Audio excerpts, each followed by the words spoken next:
Olá, bem-vindos a mais uma exploração aqui no nosso espaço. Olá! Hoje, mergulhamos num tema que é, assim, o coração da fé cristã e, vamos ser honestos, um dos que mais dão nó na cabeça, né? Com certeza. Jesus Cristo. Exato. Como ele pode ser, ao mesmo tempo, totalmente Deus e totalmente humano. Uma pessoa só, com duas naturezas completas. Complexo. Muito. Nossa bússola para essa conversa é um material denso, um trecho do livro Teologia Sistemática ao Alcance de Todos. Um material bem interessante que tenta organizar as ideias biblicamente. Isso. Ele se propõe a destrinchar essa doutrina usando a Bíblia como base. Sim, Então, nosso objetivo aqui é entender os argumentos, pegar as ideias centrais e sacar por que essa questão é tão crucial. fundamental mesmo. Confesso que pensar no infinito e no finito morando juntos na mesma pessoa sempre me soou como daqueles mistérios, sabe? Meio cósmicos. É um mistério mesmo, mas a Bíblia nos dá pistas importantes, né? Sim.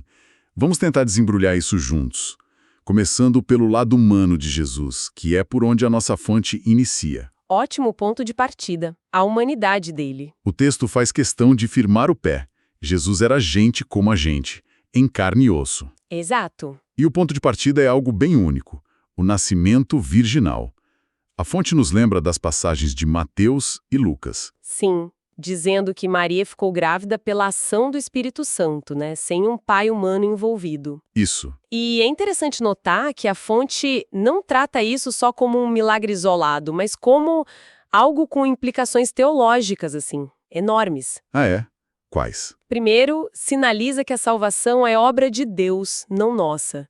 É Deus intervindo na história de um jeito radical desde o começo. Gálatas 4 fala disso. Deus enviou o seu filho, nascido de mulher. Exatamente, mostra a iniciativa divina, né? Entendi. E a segunda implicação? Segundo, o texto argumenta que essa foi a maneira perfeita para unir o divino e o humano sem diluir nenhum dos dois. Como assim? Pensa bem, se ele viesse pronto do céu, como entender sua humanidade real? Ficaria meio hétero, né? Verdade. Pareceria um disfarce. Pois é, e se nascesse de pais humanos normais e depois recebesse a divindade? Como garantir que ele era Deus desde sempre? Aí a dúvida seria se ele era realmente Deus ou só um humano turbinado depois. Isso, a combinação mãe humana plus concepção divina, segundo o material, é a chave para ter 100% de cada lado na mesma pessoa. Resolve esse dilema. Faz sentido. E tinha mais um ponto, você disse. Sim. Um terceiro ponto crucial levantado, a questão do pecado original. A fonte sugere que, por não ter um pai humano, Jesus não herdou aquela natureza pecadora que a teologia diz vir de Adão. A linhagem paterna interrompida. Exato. E sobre a mãe, Maria, o texto aponta para a ação do Espírito Santo na concepção, garantindo a santidade do bebê. Lucas 1,35 fala, o ente santo que há de nascer. Então não precisa dizer que Maria era sem pecado para isso funcionar. Segundo essa linha de raciocínio da fonte, não. A ação do Espírito seria suficiente para garantir a impecabilidade de Jesus desde a concepção. Entendi. O modo como ele entra no mundo já diz muito sobre quem ele é, né? Mas a humanidade dele não para aí, né? De jeito nenhum. O material que estamos vendo reforça muitas fraquezas e limitações humanas dele. Era um corpo de verdade. Sim, nasceu bebê, cresceu, aprendeu. E a fonte dá exemplos bem pé no chão. Ele ficou cansado, João 4, né? Isso, na beira do poço. Sentiu sede na cruz, fome no deserto. Até precisou de ajuda de anjos depois de ser tentado. Isso mostra um limite físico real, Mateus 4. Mostra mesmo. E claro, o corpo dele morreu. Lucas 23, bem humano. Mas aí vem a reviravolta, o corpo ressuscitado. Isso é muito curioso. É fascinante. A fonte sublinha que, mesmo depois de ressuscitar, Jesus fez questão de mostrar que não era um fantasma, em Lucas 24. Sim, ele diz, um espírito não tem carne nem ossos como vedes que eu tenho, e ainda com o meu peixe com eles. Para provar mesmo. Exato. Era um corpo humano real, palpável, mas agora glorificado, perfeito, imortal. É como se fosse o upgrade do corpo humano, né? Aquilo que os cristãos esperam ter um dia. E o ponto-chave que a fonte destaca É que ele subiu aos céus nesse corpo. Atos 1. Ele não descartou a humanidade. É importante isso. A humanidade foi elevada, glorificada junto com ele. Isso. Mostra um compromisso permanente com a natureza humana que ele assumiu, não foi temporário. E essa humanidade ia além do corpo físico, certo? Sim, claro. Tinha uma mente humana também. Lucas 2,52, que diz que ele crescia em sabedoria. Exato. Isso indica um aprendizado normal como qualquer um de nós, um desenvolvimento. E tem aquela declaração forte em Marcos 13,32.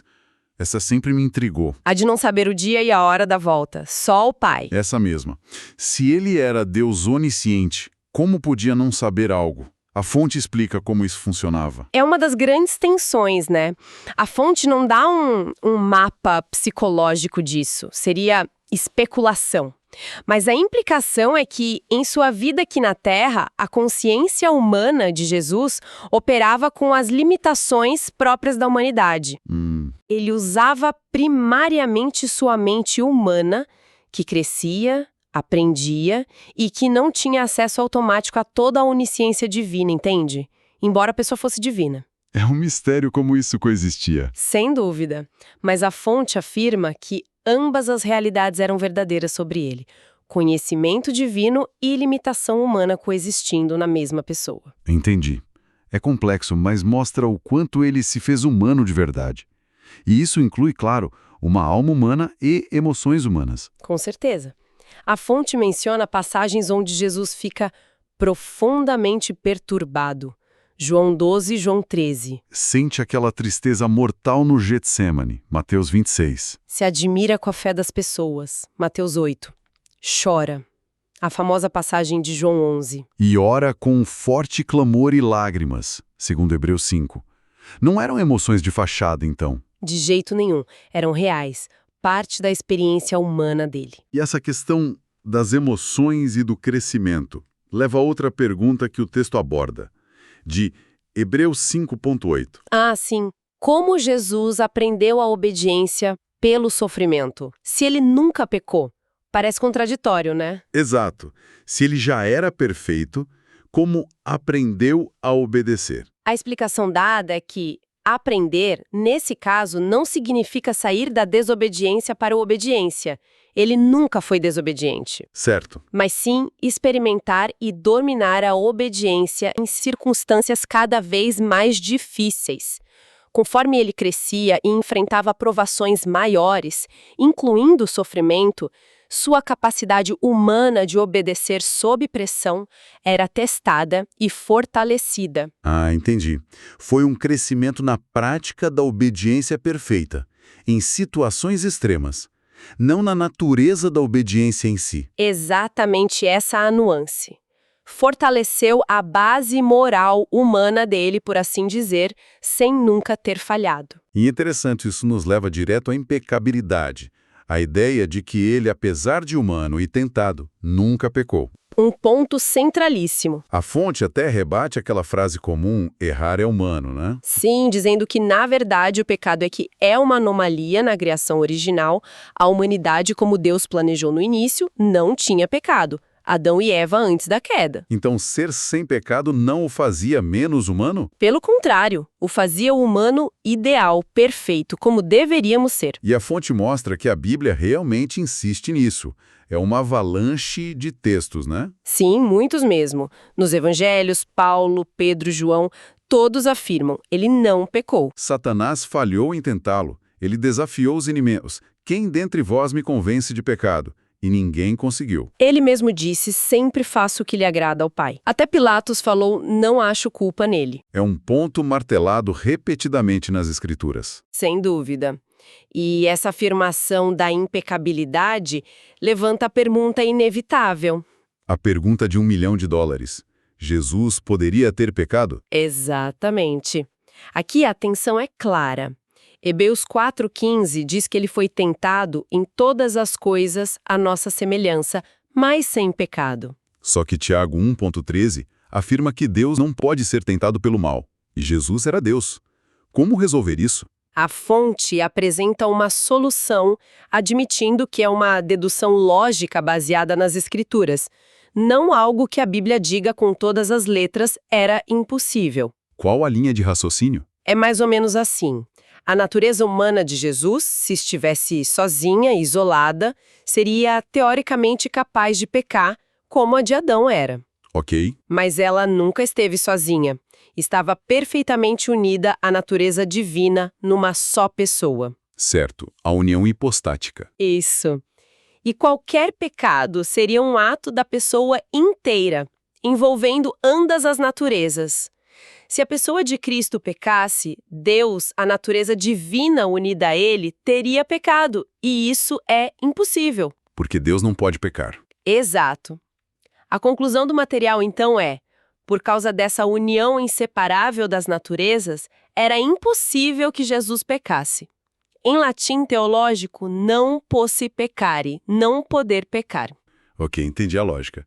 Mas se era impossível ele pecar, como as tentações foram reais? Não viram teatro, uma farsa? Essa é a objeção natural, claro. A resposta que a fonte oferece é que a luta foi real na esfera humana.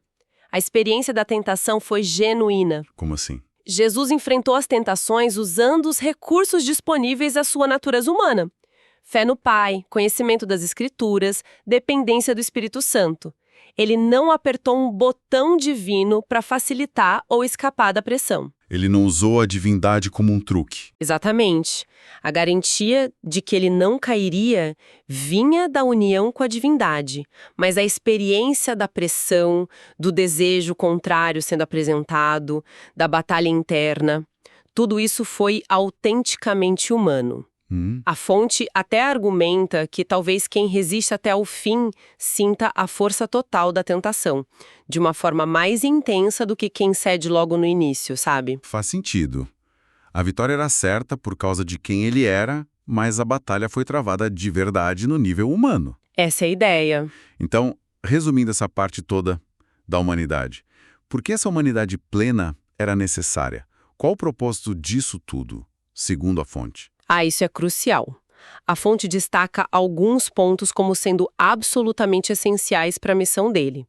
Primeiro, a obediência representativa. Representativa. Sim, ele precisava ser um de nós, um humano, para agir em nosso nome, para obedecer onde o primeiro Adão falhou. Romanos 5 faz esse paralelo direto, né? Sim, a desobediência de um trouxe condenação. A obediência do outro trouxe justificação. Tinha que ser o novo Adão. Exato. Ele representou a humanidade na obediência perfeita. Segundo, para ser nosso sacrifício substituto. Para morrer no nosso lugar. Isso. Hebreus 2 é muito claro. Ele tinha que se tornar semelhante aos seus irmãos em tudo para poder morrer como homem no lugar de homens, pagando a nossa dívida. Só o sangue humano de um representante perfeito poderia cobrir o pecado humano. Precisamente. Se ele não fosse plenamente humano, sua morte não teria valor como substituição para nós. Entendi. Tem mais alguma razão? Sim, a fonte menciona outras. Ser o mediador perfeito entre Deus e a humanidade, já que ele pertence aos dois mundos. 1 Timóteo 2,5. Faz todo sentido. Ser um sumo sacerdote compassivo, que entende nossas fraquezas porque passou por elas, foi tentado como nós. Hebreus 4:15 e 16. E ser nosso exemplo de vida a seguir. 1 Pedro 2:21. Nossa, são muitas razões importantes. Por isso negar a humanidade dele era tão problemático, como aquela heresia antiga, o docetismo. Exatamente. Era minar toda a base da salvação e da nossa relação com Deus através dele. Ok, a humanidade plena já está bem estabelecida. Agora, a outra metade dessa equação, igualmente incrível, a divindade plena de Cristo. O termo técnico é encarnação, né? Isso. Deus assumindo a natureza humana, se tornando carne. Quais as evidências que a fonte traz para essa divindade plena? Bom, a primeira linha de argumentação são as afirmações bíblicas diretas. O texto destaca várias passagens onde a palavra grega para Deus, theos, é aplicada diretamente a Jesus. Quais são as principais? Tem João 1.1, o verbo era Deus, João 1.18, que alguns manuscritos importantes chamam Jesus de Deus unigênito ou Deus único, a confissão de Tomé em João 20:28, Senhor meu e Deus meu. Essa é bem direta. Muito.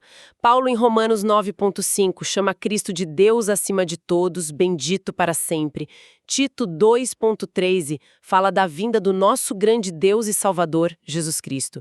E Hebreus 1,8, onde o Pai se dirige ao Filho, chamando-o de Deus. São declarações bem fortes mesmo. Não deixam muita margem para dúvida ali. Exato. Outra palavra-chave é Kyrios, que significa Senhor. Mas Senhor não pode ser só um título de respeito? Poderia, em alguns contextos, mas o ponto crucial é que, na Septuaginta, a tradução grega do Antigo Testamento que os primeiros cristãos usavam... Sei, a LXX. Isso, Kyrios era a tradução padrão para YHWH, o nome sagrado e impronunciável de Deus. Ah, entendi.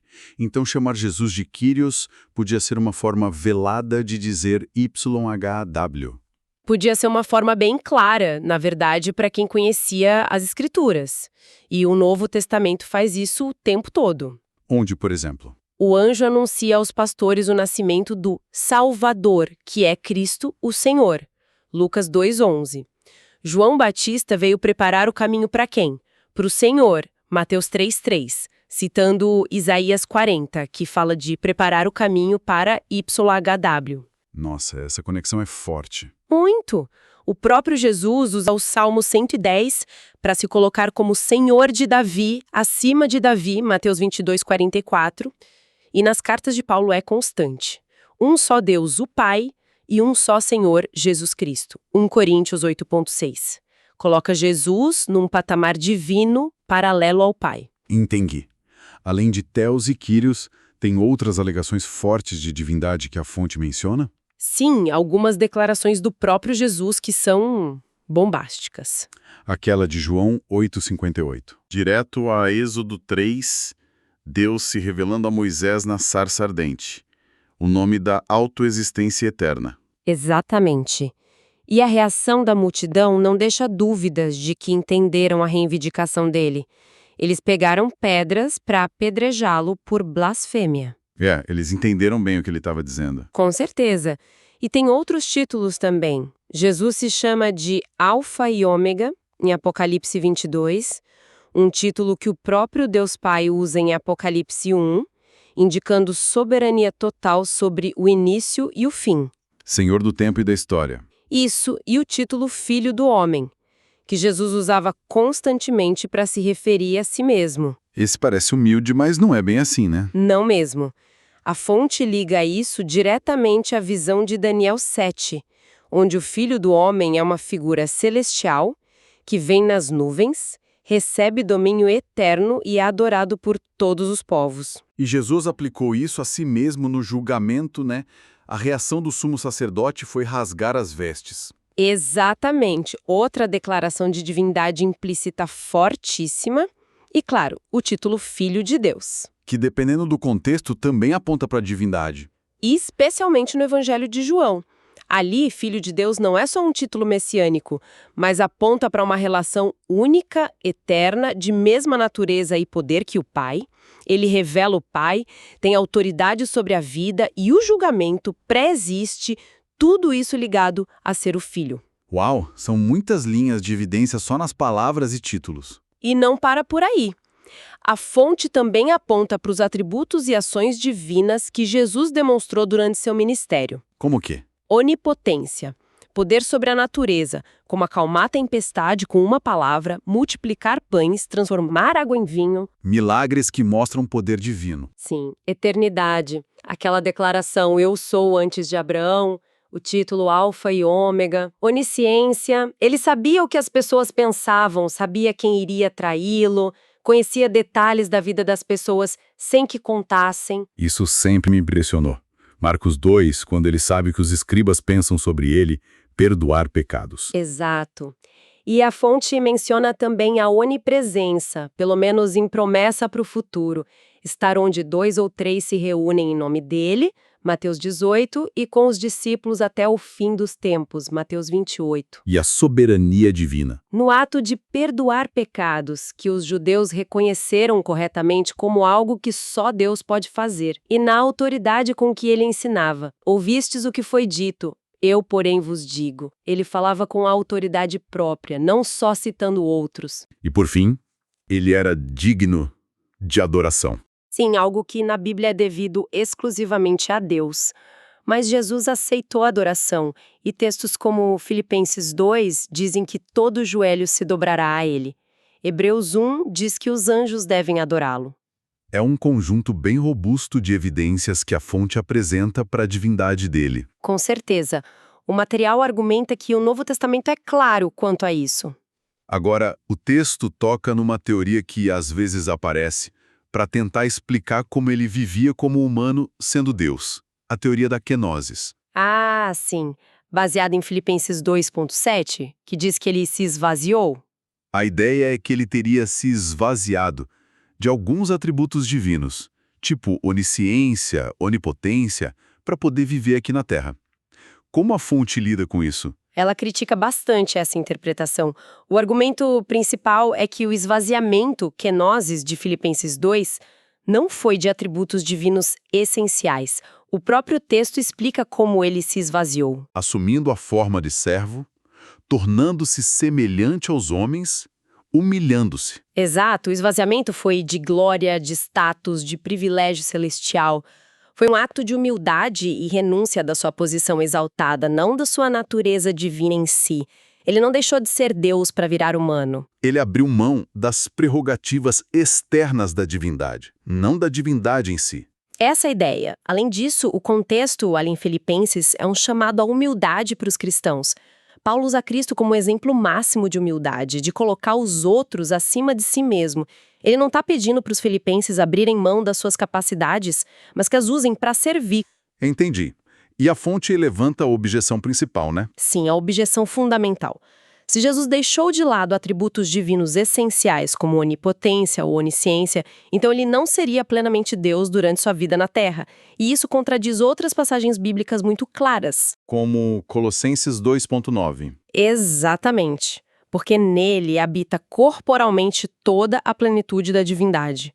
Não uma parte, não uma versão reduzida, mas toda a plenitude. Então, a conclusão da fonte é que ele continuou sendo 100% Deus o tempo todo, mas escolheu viver voluntariamente dentro das limitações humanas, dependendo do Pai e do Espírito. Isso.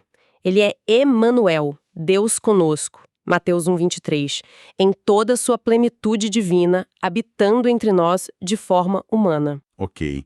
Então, assim como perguntamos sobre a humanidade, agora a pergunta é: por que a divindade plena de Jesus era necessária? Qual a importância disso? A fonte argumenta que é essencial por alguns motivos cruciais.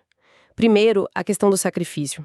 Só um ser infinito, Deus, poderia suportar o peso infinito da ira divina contra o pecado de toda a humanidade. Uma criatura finita, mesmo perfeita, não conseguiria pagar essa dívida. Exatamente. O valor seria insuficiente.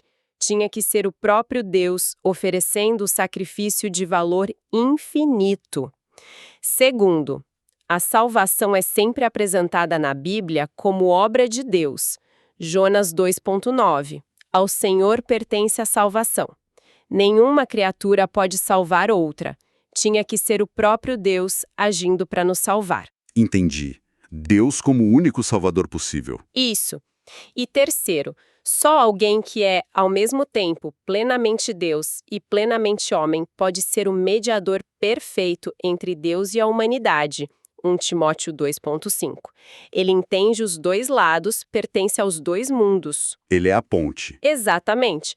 E só ele pode revelar Deus plenamente a nós. Como Jesus disse a Filipe, quem me vê, vê o Pai. João 14.9.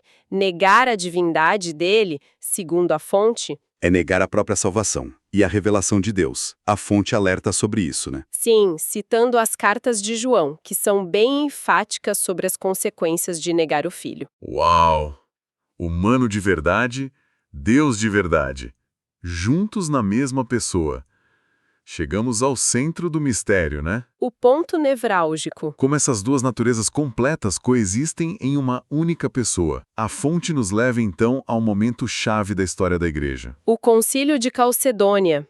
em 451 d.C., um marco. Mas antes de chegar lá, o texto menciona rapidinho algumas tentativas de explicação que deram errado, que foram consideradas heresias. Sim, tentativas de simplificar o mistério, mas que acabaram sacrificando alguma parte da verdade bíblica, Teve o apolinarismo. que dizia que Jesus tinha corpo humano, mas a mente ou espírito era divino, o logos divino no lugar da alma humana racional. Qual o problema disso? Negava a humanidade plena. Se ele não tinha uma mente humana, como poderia redimir nossa mente? E como teria sido verdadeiramente tentado? Certo. E o nestorianismo? Esse tendia a separar tanto as naturezas que acabava falando de duas pessoas em Jesus. Uma divina, o Filho de Deus, e outra humana, Jesus de Nazaré, habitando juntas, mas não sendo uma única pessoa.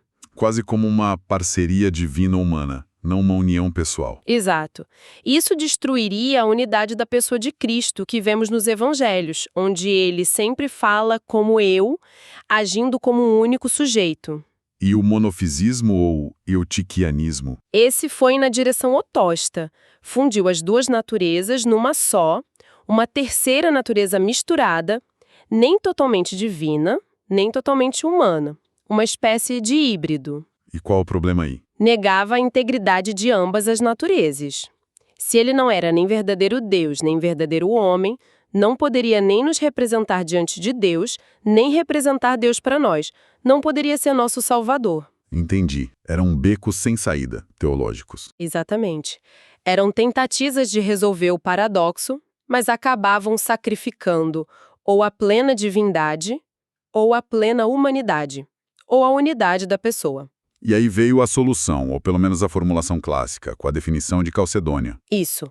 Calcedônia não tentou explicar o mistério, mas sim definir os limites do que a Bíblia afirmava, para proteger a verdade. Quais foram as palavras-chave que a fonte destaca? A definição afirma que Cristo é verdadeiro Deus e verdadeiro homem, com alma racional e corpo. Coessencial ao Pai segundo a divindade, coessencial a nós segundo a humanidade. Até aí reafirmo o que já vimos. E sobre a união? Aí vem o núcleo.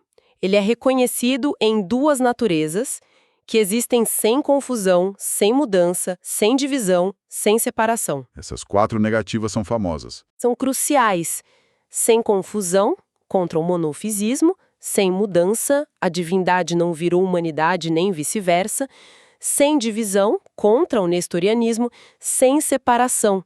As naturezas estão unidas para sempre na pessoa. E o ponto final? Que a distinção das naturezas não é anulada pela união. Pelo contrário, as propriedades de cada natureza permanecem intactas e elas se unem em uma só pessoa e uma só hipóstase, existência subsistente. Uma pessoa, duas naturezas. Sem confusão, sem mudança, sem divisão, sem separação. É quase um mantra para manter o equilíbrio. Como isso ajuda na prática a entender as passagens bíblicas sobre Jesus? Ajuda muito a entender textos que parecem contraditórios. A chave, segundo Calcedônia, e a fonte é: uma natureza pode fazer coisas que a outra não faz, mas é sempre a pessoa única de Cristo que age. Então, exemplo. Claro! A natureza humana de Jesus ascendeu ao céu e não está mais fisicamente em toda parte na terra, João 16, 28. Mas a natureza divina dele é onipresente, então ele pode cumprir a promessa de estar com os discípulos onde estiverem, Mateus 18, 20, 28, 20. Então a pessoa de Cristo está presente conosco através da sua divindade, mesmo que sua humanidade esteja no céu. Exatamente. Outro. A natureza humana tinha uma idade. Começou a existir no tempo. Lucas 3:23. A natureza divina é eterna, existe desde sempre. João 1:2. Ambas verdadeiras sobre a mesma pessoa. A natureza humana cansou e dormiu no barco. Mateus 8:24. Mas a pessoa de Jesus, usando o poder de sua natureza divina, acalmou a tempestade. Mateus 8:26. A natureza humana morreu. Lucas 23:46. A natureza divina não pode morrer. Mas nós dizemos que a pessoa de Cristo morreu por nós, 1 Coríntios 15:3. A morte foi experimentada na natureza humana, mas foi um ato da pessoa inteira. A fonte até sugere que a natureza divina deve ter participado de alguma forma em suportar a ira divina na cruz, embora a Bíblia não detalhe como. E a questão da tentação? A natureza humana foi tentada, Hebreus 4,15. Mas a natureza divina não pode ser tentada, Tiago 1,13. Novamente, a tentação foi experimentada na esfera humana, mas resistida pela pessoa una. Entendi. Então a regra é: tudo o que qualquer natureza faz, a pessoa de Cristo faz. Exatamente. Quando Jesus diz "eu sou antes de Abraão", é a pessoa de Cristo falando, referindo-se à sua existência divina eterna. Quando dizemos Cristo morreu, atribuímos o ato da natureza humana, morrer, à pessoa inteira de Cristo. Qualquer ação de uma parte é uma ação da pessoa inteira. Calcedônia deu uma linguagem para a gente conseguir afirmar essas duas verdades aparentemente opostas ao mesmo tempo, sem anular nenhuma. Exatamente. Uma ferramenta conceitual para ser fiel ao testemunho bíblico completo. O texto conclui essa parte chamando a encarnação de milagre supremo, né? O mistério mais profundo do universo. Sim, o Deus infinito se tornando um conosco, unido para sempre numa pessoa com o homem finito. É algo que realmente desafia nossa compreensão. Bom, acho que conseguimos desembrulhar bastante coisa hoje. Resumindo nossa conversa, exploramos, com base na fonte, a complexa, mas central doutrina cristã de Jesus Cristo. Uma única pessoa com duas naturezas completas, totalmente Deus e totalmente homem. Vimos os argumentos bíblicos para cada uma delas, as razões pelas quais ambas são consideradas vitais para a fé e a salvação, na perspectiva apresentada pelo material. E como a igreja, historicamente, lutou para articular essa verdade de forma equilibrada, como em Calcedônia. Isso. E conectando isso tudo, talvez uma última provocação para pensar. Com base no que vimos hoje. Uma boa pergunta. Pensando nessa união tão íntima, tão profunda e permanente do divino e do humano na pessoa de Cristo, o que isso poderia nos sugerir sobre o valor imenso, o potencial incrível e talvez até o destino final que o próprio Deus planejou para a humanidade, que ele veio resgatar ao se tornar um de nós? Nossa. Que pensamento. Se a humanidade pôde ser unida à divindade nele, de forma tão gloriosa. Pois é. Fica aí a pergunta para a gente continuar refletindo. Excelente ponto para terminar a nossa exploração de hoje. Agradecemos a companhia de todos. Até a próxima. Até a próxima.